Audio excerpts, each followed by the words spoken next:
సీమ గర్జన టీవీ ప్రేక్షకులకు అందరికీ నమస్కారాలు. ఈరోజు మన స్టూడియోకి ఒక కవయిత్రి రావడం జరిగింది. చాలామంది ఒక స్థాయి ఎదిగాక మేము చాలా బాధపడ్డాము, చాలా కష్టాలు పడ్డాం, మేము పడినట్టు ఎవడు పడలేదు అని చెప్తుంటాం. రాళ్ళు మోసాము, బండలు మోసినామని చెప్తుంటాం. కానీ ఈ కవయిత్రి మాత్రం ఎన్ని అవమానాలు పడ్డా, ఎన్ని కష్టాలు వచ్చినా, ఎన్ని బాధలున్నా చిరునవ్వు తప్ప ఇంకొకటి రానివ్వదు. ఎందుకు అని నేను అనుకుంటే, సమాజానికి భయపడి నేను జీవించడం లేదు సార్. నా మనస్సాక్షికి నేను సమాధానం చెప్పుకొని నేను జీవిస్తాను. నిందలు వేసేవాడు నిందలు వేస్తూనే ఉంటాడు, బాధలు పెట్టేవాడు బాధలు పెడితే ఉంటాడు, నేను నవ్వుతూనే ముందడుగు వేస్తాను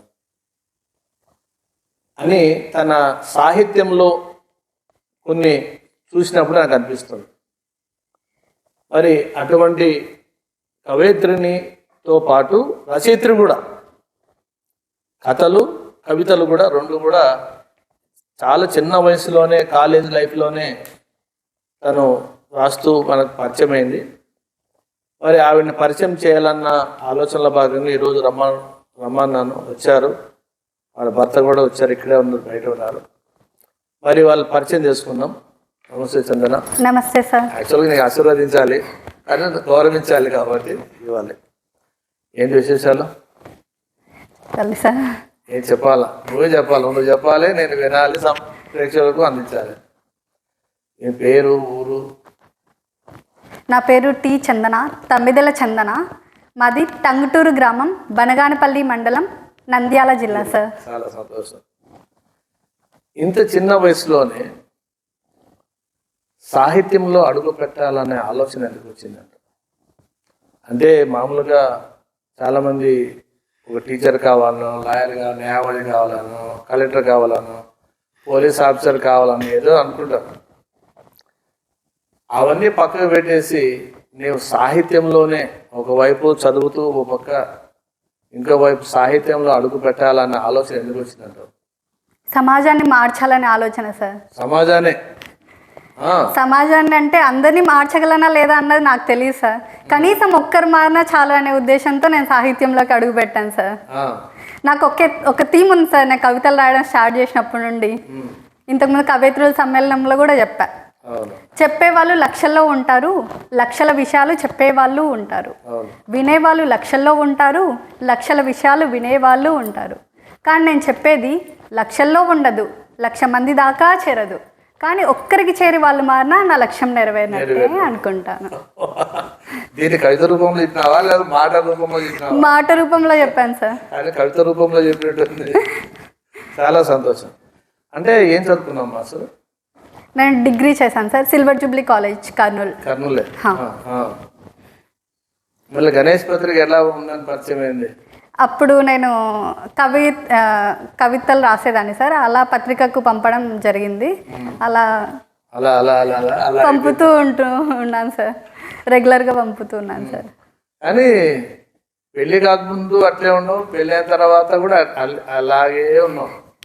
ఏం అంత మా ఆయన ఎంకరేజ్మెంట్ సార్. అంతేనా? చెప్పమన్నాడా అట్లా? లేదు సార్, చాలా ఉంది సార్ ఎంకరేజ్మెంట్. ఏదైనా తప్పులు ఒప్పులు అన్నీ సరి చేస్తాడు సార్. అంటే ఇంకా నువ్వు బాగా రాయొచ్చు, ఇంకా ఇంతకన్నా మెరుగ్గా రాయొచ్చు, రాసింది బాగుంది అని అప్రిషియేట్ చేస్తారు సార్. ఒక చిన్న అప్రిషియేషన్ ఉన్నా కూడా చాలు సార్. కుటుంబానికి కావాల్సింది వంట చేసిన భార్య వంట చేసినప్పుడు ఎలా ఉంది అని తను అడగకపోయినా, ఈరోజు వంట బాగుంది, కొద్దిగా ఉప్పు తక్కువ ఉంది, కొద్దిగా వేసి సరిపోతుండే అనడానికి చాలా డిఫరెంట్. ఏంది వంట చేసినాను, ఉప్పు లేదు, సప్పగా ఉంది అంటే ఎట్లుంటుంది? అంటే కుటుంబంలో భార్య భర్తలు ఎలా ఉండాలి అంటే అన్యోన్యత ఉండాలి. సరే కొన్ని ఉంటాయి సహజంగా, కానీ సంతతి ఉన్నప్పుడు మన భార్యాభర్తల మాటల తీరు వ్యవహారాన్ని పిల్లలు ఎప్పటికప్పుడు గమనిస్తుంటారు. ఆ గమనంలో సరిగా శృతి తప్పిందనుకో శారదా అనాల్సి వస్తుంది. సంక్రమణంలో శారద అన్నట్టు ఇట్లా సంసారంలో ఉంటాయి కొన్ని మాటల తీరు ఉండాలి, బాగుండాలి. కానీ ఏం కావాలనుకున్నావు చదువుకున్నప్పుడు? నేను మంచి జాబ్ తెచ్చుకోవాలని ఆలోచన ఉంది సార్. అలాగే చిన్నప్పటి నుండి కవితలు రాయడం అలవాటుగా ఉంది సార్. నా 7వ తరగతి నుండి నేను కవితలు రాస్తున్నాను సార్. 7వ తరగతి? ఎవరు స్ఫూర్తి నీకు?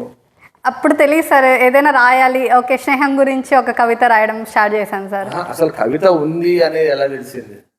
అదే ఆటోమేటిక్గా వచ్చేసింది సార్. అది ఎలా వచ్చింది అనేది కూడా తెలియదు సార్. కొంతమంది పరిచయం అయితేనే లేకపోతేనో అప్పుడు చిన్న ఏజ్ లో వచ్చేసింది సార్. ఎలా రాసానో తెలీదు, ఏమో రాయాలని అనిపించింది, ఆలోచన ద్వారా వచ్చేసింది సార్. ఎక్కువ డీప్ గా ఆలోచిస్తా సార్. ఏదైనా ఒకటి జరిగినప్పుడు ఎక్కువ ఆలోచించడం ద్వారా ఇలా కవితలు కథలు రాయడం వచ్చేసింది సార్. నువ్వు ఎప్పుడైనా మాట్లాడుతున్నప్పుడు పాతకాలంలో కవులను చూసి అదే కవి కనపడినారు రే జాగ్రత్తగా ఉండాలి రామన్నం అన్నట్టు నువ్వు ఏదైనా చెప్పాలనుకున్నప్పుడు వినేంత వరకు ఇస్తావు కదా? వినాల్సిందే సార్. వాళ్ళని సతా ఇచ్చేస్తా సార్. మమ్మీ అనే పరిస్థితి ఏంటో నేను ఆలోచిస్తాను. పాపం అమ్మాయికుడు కదా, వినాల్సిందే సార్, తప్పదు సార్. అంటే నీ కవిత నువ్వు ఏం రాసి ముందు మీ ఆయన వినాల్సిందే సార్. హింసించేస్తా సార్. సరే సరే, సంతోషం. ఇప్పుడు అంటే అమ్మ నాన్న ఏం చేసేవాళ్ళు? ఇంట్లో నాన్న బీడీసీ బుక్ డిపాజిట్ సెంటర్ గ్రంథాలయంలో పనిచేస్తా సార్. అమ్మ హౌస్ వైఫ్, ఇంటి దగ్గర ఉంటుంది సార్. నాన్న ఆరోగ్యం ఎలా ఉందమ్మా? నాన్న ఆరోగ్యం బాగాలేక క్షీణించి చనిపోయారు సార్. కిడ్నీ ప్రాబ్లం ఉండే నాన్నకి. 2022లో చనిపోయాడు సార్. 4 ఏళ్ళు. ఇంతకుముందు ఒకసారి ఫోన్ చేసినట్టున్నావు కదా? అవును సార్. డయాలైసిస్ చేయించుకుంటూ ఉన్నారు, అలా చనిపోయారు సార్. ఇప్పుడు పోషణ ఎట్లా అప్పుడు అమ్మకి? అమ్మ చూసుకుంటాం సార్. మేము అక్క నేను ఇద్దరం చూసుకుంటాం సార్. అన్న లేరా? ఎవరు లేరు సార్. ఇద్దరం కూతుర్లమే సార్. కూతుర్లే. అమ్మనే మీరే పోషిస్తున్నారు? చూసుకుంటాం సార్. వ్యవసాయం ఏం లేదా? వ్యవసాయం ఏం లేదా? కౌలుకి ఇచ్చేస్తాం సార్. కౌలుకి ఇచ్చే డబ్బులు ప్లస్ మీరు ఇచ్చే చూసుకుంటాం సార్. మేము కూడా ఇద్దరం. అల్లుళ్ళు మంచి అల్లుళ్ళు దొరికినారు? మంచి అల్లుళ్ళు దొరికారు సార్. ఈ కాలం అల్లుడు చూడరు కదా?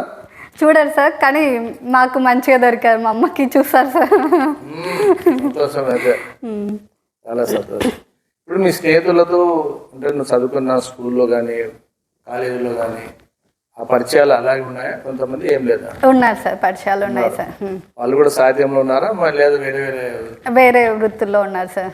ఉద్యోగాలు చేస్తున్నారు సార్. నీ ఒక్కదానివే అట్లా సాహిత్యంలో ఉన్నావు? ఉద్యోగం చేస్తున్నాను సార్, సాహిత్యంలోనూ ఉన్నాను సార్. ఎక్కడ చేస్తున్నప్పుడు?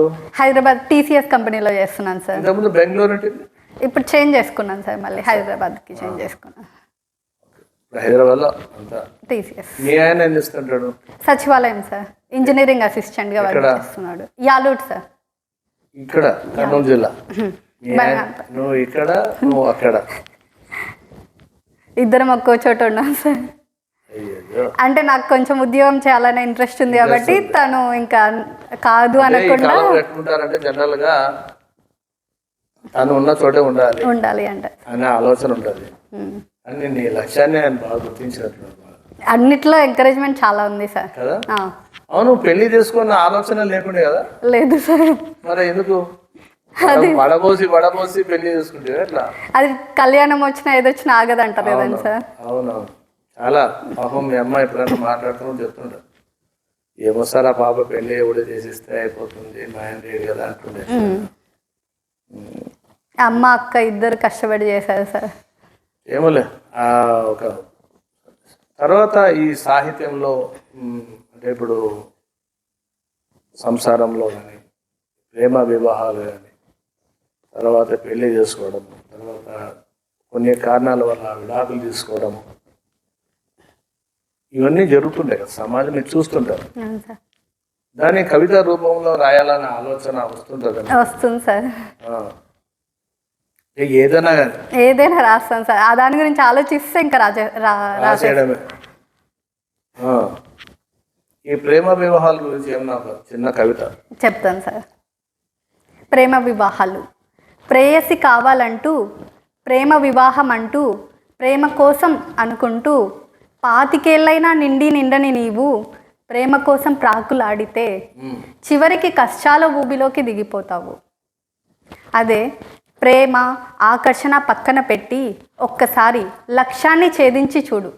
లక్షణమైన అమ్మాయి అవుతుంది నీ జోడు, లక్ష్యమైన అమ్మాయి వస్తుంది నీ తోడు, లక్ష్యమే లక్షల ఆశయాలను నిర్దేశించే ఒక సరిజోడు. చాలా ప్రాస కవిత్వం ఉన్నట్టుంది కదా. అవును సార్. కరెక్టే. నిజంగా నాకు ప్రాస కవితలైనా భావ కవితలైనా చాలా ఇంట్రెస్ట్ నాకైతే. కానీ కాలక్రమేణా ఎందుకో సాహిత్యంలో మార్పులు రావడం జరిగింది. కానీ సమాజాన్ని ఆకర్షింపబడాలి అంటే ప్రాస కవితలు అనేది చాలా అవసరం. బాగా చెప్పారా అమ్మాయి, చాలా బాగా చెప్పాడు, ఆ కవి బాగా చెప్పినారు అంట. తర్వాత ఈ ప్రేమ వివాహాలు, తర్వాత ఇంకోటి కానీ పెళ్లి చేసుకోవడం, లేదా ఉమ్మడి కుటుంబాలలో ఉండి పెళ్లి చేసే ఉంటాయి. కొంతకాలం తర్వాత విడాకులకు సిద్ధపడతాం. ఇప్పుడు ఫ్యాషన్ అయిపోయింది సార్. ఫ్యాషన్ ట్రెండ్ లాగా తీసుకుంటున్నారు సార్ విడిపోవడం అన్నది. హీరోస్ వాళ్ళని చూసి ఇన్స్పైర్ అవుతున్నారా అన్నట్టుగా ఉంది సార్. అదే అంటే ఒకరిని చూసి కాదని కాదు, కానీ పరిస్థితులను బట్టి తీసుకుంటారు. సరే వాళ్ళంటే డైవర్స్ తీసుకున్నా ఏమైనా ఇంకోటి చేసుకున్నా వాళ్ళకి ఆస్తులు ఉంటాయి, బాగానే ఉంటుంది. కానీ ఇబ్బందులు ఉంటాయి. మనిషి అన్నాక కొన్ని ఇబ్బందులు ఉంటాయి. కానీ సమాజంలో ప్రస్తుత పరిస్థితుల్లో విడాకుల వ్యవస్థ కూడా చాలా ఎక్కువగా ఉంది అనిపిస్తుంది. ఈ విడాకుల మీద కూడా ఏమన్నా కవిత రాశాను సార్. సిద్ధంగా ఉన్నావు? రాశాను సార్. ఏ అంశమైనా రాసేస్తాను సార్. పెళ్లి మంటలు అని రాశాను సార్. ఇప్పుడున్న జనరేషన్కి తగ్గట్టుగా పెళ్లి మంటలు, పెళ్లి హోమంలోని మంటలు కాదండోయ్, పెళ్ళైన వారి జీవితంలోని మంటలు. ఏంటో ఎటుపోతుందో ఈ వివాహ సంస్కృతి. అప్పట్లో ఎన్నొచ్చినా కలిసే ఉన్నారు దంపతులు, ఇప్పట్లో చిన్ని కలహాలకే విడిపోతున్నారు జంటలు. ఇట్లా చిన్న కలహాలు వచ్చేసరికి విడిపోతున్నారు సార్. ఇందులో ఎవరిది తప్పు ఎవరిది ఒప్పు అని చెప్పడానికి లేదు. ఇష్టం లేకుండా వివాహం చేసుకొని విడాకులు తీసుకుంటున్న దంపతులు. అయినా చెప్పినా ఒప్పుకుంటారాలే ఈ తల్లిదండ్రులు. కులం, మతం, ఆస్తి, అంతస్తు అంటారు. మీ అమ్మాయి కులాసాగా లేనంత వరకు ఎన్ని కోట్లు ఉంటే మాత్రం ఏమిటి ప్రయోజనం? అది గ్రహించకుండా మీ బిడ్డల్ని కష్టాల పాలు చేస్తున్నారు. మరోవైపు అర్థం చేసుకొని కన్నవారు వివాహం చేస్తే అర్ధ సంవత్సరమైన గడవక మునిపే విడాకులు. ఇందులో ఎవరిది తప్పు ఎవరిది ఒప్పు? ఒప్పుకుంటే తప్పు అవుతుందా? తప్పుకుంటే ఒప్పు అవుతుందా? ఆలోచిస్తే ముప్పు అవుతుందా? ఆలోచించకుంటే ముప్పై ఏమైనా తీరుతుందా? ఈ సంసార చదరంగం దాటక తప్పుతుందా? సూపర్. అంటే అంటే ఏదైనా అంశం ఇస్తే దాని మీద రాసేస్తాం సార్. అంటే కంఠస్థ కవిత్వం కూడా చెప్పగలను సార్. సంతోషం.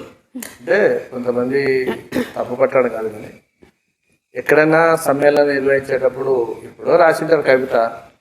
ఆ కవితని కొంతమంది చూసి చెప్పేవాళ్ళు ఉన్నారు, కొంతమంది సెల్ ఫోన్ చూసి చెప్పేవాళ్ళు ఉన్నారు.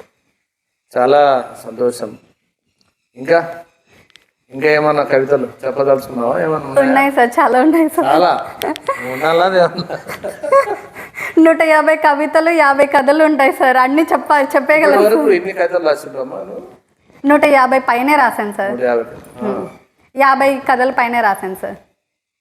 కవిత 150, కథలు 50 పైనే. నాకన్నా తక్కువనే కాదు, 62. సంతోషం. అంటే ఈ కథల్ని ఎలా రాస్తారు మీరు? అంటే ఏమైనా తెలిసిన దాన్ని ఊహించి రాస్తారా? కొన్ని రియల్గా జరిగినవి రాస్తాను సార్, కొన్ని ఊహించి రాస్తాను సార్. మార్పు కోసమే.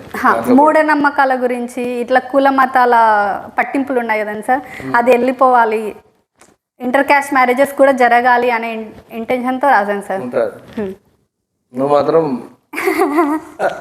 అది అనుకోకుండా అయిపోయింది సార్. రాసి పెడితే ఎవడే చెల్లెలే కానీ ఆలోచన మనకు ఉంటుంది.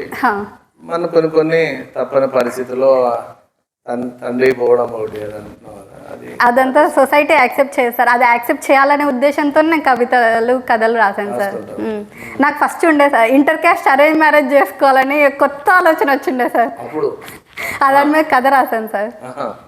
కానీ అది చేసుకోలేదు, అది వేరే విషయం. అదేలే కథలు అనేది మన మార్పు మనకు తెలిసిన విషయాలని సమాజంలో జరుగుతున్న కొన్ని సంఘటనల్ని కథల రూపంలో రాయడంలో తప్పులేదు. అది ఆచరణలో పెట్టాలని అనుకున్నా కూడా కొన్ని సాధ్యం కావు, పరిస్థితులు అనుకూలించకపోతే. అదే మార్పు రావాలి సార్. అదే టోటల్ గా నువ్వు ఇప్పుడు యువతరం కూడా సాహిత్యం అడుగు పెట్టాలంటావా? అడుగు పెట్టాలి సార్, తప్పకుండా. ఖచ్చితంగా. ఎందుకంటే యువత ఏదైనా సరే ఇప్పుడు జరుగుతున్న ట్రెండ్ ప్రకారంగా ఆలోచిస్తారు సార్. ఏం జరుగుతుంది సమాజంలో, దానికి తగ్గట్టుగా యువత రాసినప్పుడే కదండి సార్ అందరూ మార్పు వచ్చేది. అసలు తనకేం ఫీలింగ్ ఉందన్నది బయటపడినప్పుడే కదా అవతల వాళ్ళు మారడానికి ఒక. ఇప్పుడు యువత చెడు వ్యసనాలకు బానిస అవ్వడం ఇవన్నీ జరుగుతున్నాయి సార్. సో అవన్నీ మార్పు రావాలంటే యువతలో రచయితలు, కవులు ఉండాలి సార్. ఖచ్చితంగా సాహిత్యంలో ఖచ్చితంగా ఉండాలి సార్, ఉండాలి సార్. వాళ్ళు ఉన్నప్పుడే ఏదైనా మార్పు సాధ్యం అవుతుందని నేను నమ్ముతున్నాను సార్. మొత్తంగా సమాజానికి ఏమై ఇవ్వాలనుకో సందేశం అంటే ఏమని కోరుతున్నాం?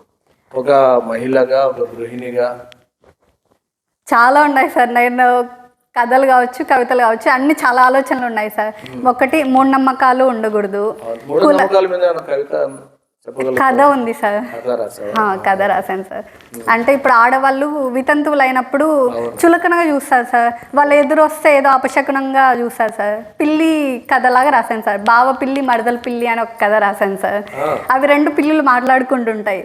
ఏంటి ఇట్లా వితంతువు ఎదురు వస్తే ఆయన లోపలికి వెళ్ళిపోతున్నాడంటే ఇంకా అంతేలే, వాళ్ళు మనుషులు మనలాగా మృగాలు కాదు. మనము ఏదో తింటాము, దొరికింది తిని హాయిగా ఉంటాము. వాళ్ళు ఎట్లా అంటే ఎప్పుడు కుల మతాల పిచ్చి, మూఢనమ్మకాలు ఇవన్నీ వాళ్ళకి కామన్ అన్నమాట. ఇప్పుడు అతని భార్య ఇప్పుడు వితంతువు అనేసి అతను లోపలికి వెళ్ళిపోతున్నాడు. రేపు పొద్దున అతని వైఫ్ కూడా అదే పరిస్థితిలో ఉండొచ్చు. ఎప్పుడు ఒకేలాగా ఉండదు కదండి పరిస్థితి సార్. సో అది గ్రహించాలన్నమాట. ఎల్లకాలం మనిషి జీవితం శాశ్వతం కాదు. సాటి మనిషిని గౌరవించాలి. వాళ్ళు ఎంత నొచ్చుకుంటారు అనేది ఆలోచించాలి. వాస్తవంగా వితంతు ఎదురు రావడం అనేది చాలా మంచి శకునంగా చూస్తారు సార్. ఎందుకంటే జరిగే ప్రమాదాన్ని ఆపింది ఆవిడ అని సంతోషపడాలి. తెలియదు అంటే కొన్ని పాతగా చదువుకునే రోజుల్లో కొన్ని గ్రామాలలో ఆచారాలు, వ్యవహారాలు పెద్దలు చెప్పిన దాన్ని అలా పాటిస్తూ ఉండడం వల్ల అలా జరిగింటుంది. కాలక్రమేణా గ్రామాలు, పట్టణాలు, సిటీ, మహానగరాలు కావడంతో అవి చాలా మటు తగ్గినాయి. అయితే ఉన్నాయి ఇంకా ఆచారాలు, కొన్ని మూఢనమ్మకాలు అనేది ఉన్నాయి.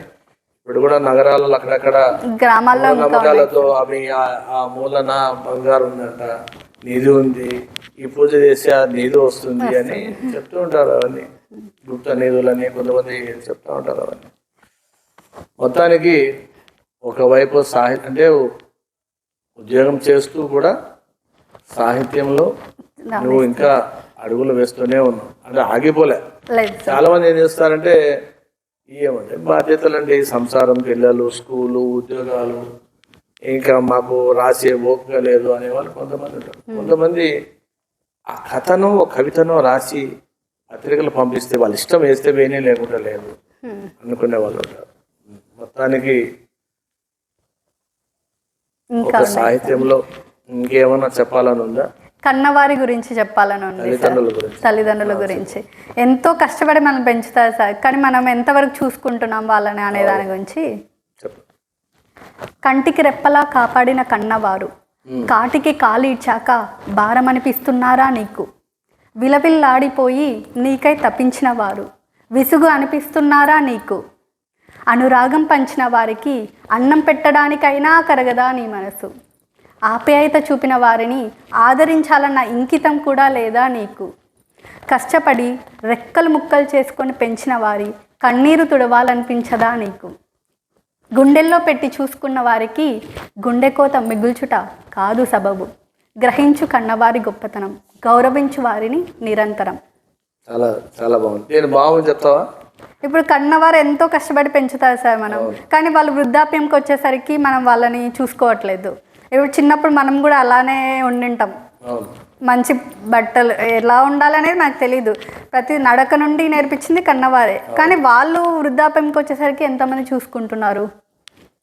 ఇప్పుడు ఎట్లా అంటే ఇంటికి వచ్చే కోడలు కూడా అత్తను అమ్మలాగా చూసుకోవాలా. ఇంట్లో ఉండే అత్త కూడా కోడల్ని కూతురులాగా చూసుకోవాలి. అప్పుడే సమాజం అనేది బాగుంటుంది సార్. చూశారుగా ఎలా తనకు సాహిత్యంలో అడుగు పెట్టాలన్న ఆలోచనలో ఏముందో కానీ సాహిత్యమే నాకు బలము, అదే నాకు అండ, నా నవ్వుకు కారణం కూడా సాహిత్యమే. నేటి తరం రేపటి తరం వాళ్ళు కూడా సాహిత్యంలో అడుగు పెట్టాల్సిందే. సమాజంలో జరుగుతున్న సంఘటనలను దృష్టిలో పెట్టుకొని కవిత రూపంలో కానీ కథల రూపంలో కానీ రాయాలి. అదేవిధంగా వృద్ధాప్యంలో ఉన్న తల్లిదండ్రులను కూడా వదిలేయకుండా చూసుకోవాల్సిన బాధ్యత అమ్మాయికి ఉంటుంది, అబ్బాయికి ఉండాలి అన్నది సారాంశం. అదేవిధంగా ప్రేమ వివాహాల పేరుతో జరుగుతున్న సంఘటనలు కూడా తగ్గాలి, ఇంకా నిర్మూలన జరగాలి. ఇంకో విషయం, విడాకులు కూడా భార్యాభర్తల మధ్య అన్యోన్యత లేకపోతే ఇక్కడ రెండు శరీరాలు కాదు, రెండు మనసులు కాదు, రెండు కుటుంబాలు కలుస్తున్నాయి. ఆ రెండు కుటుంబాల కోసం మీరు ఏమన్నా సర్దుకొని పోవాలి. సంసారంలో సరిగమలు ఉంటాయి, దాన్ని అర్థం చేసుకొని ముందడుగు వేయాలని కవయిత్రి రచయిత్రి చందనా రెడ్డి నేను అడిగాను, ఎందుకు రెడ్డి అని పెట్టుకోమంటే, వద్దు సార్, సమాజంలో నేను సామాన్య మనిషిలాగా పెరగాలనుకుంటున్నా కాబట్టి నేను రెడ్డి అని పదం తీసేసి చందన అని పెట్టుకుని నేను కవితలు కథలు రాసుకుంటానని చెప్పడం జరిగింది. చాలా సంతోషం చందన. Thank you sir. మంచిగా ఆయుర్గాలతో మంచి భర్తని తీసుకున్నావు, చాలా సంతోషం. అత్తను బాగా చూసుకుంటున్నాడు అంటే నీ సంపాదన కూడా మీ అమ్మకి ఇస్తున్నా కొంత ఏమనడం లేదంటే చాలా సంతోషం. ఇంతకు మీ శ్రీవారి మీద కవిత ఏమైనా చెప్తావా? ఇంకోసారి చెప్తా ఉంటావా? ఇంకోసారి చెప్తాను సార్. చాలా సంతోషం. Okay, thank you sir.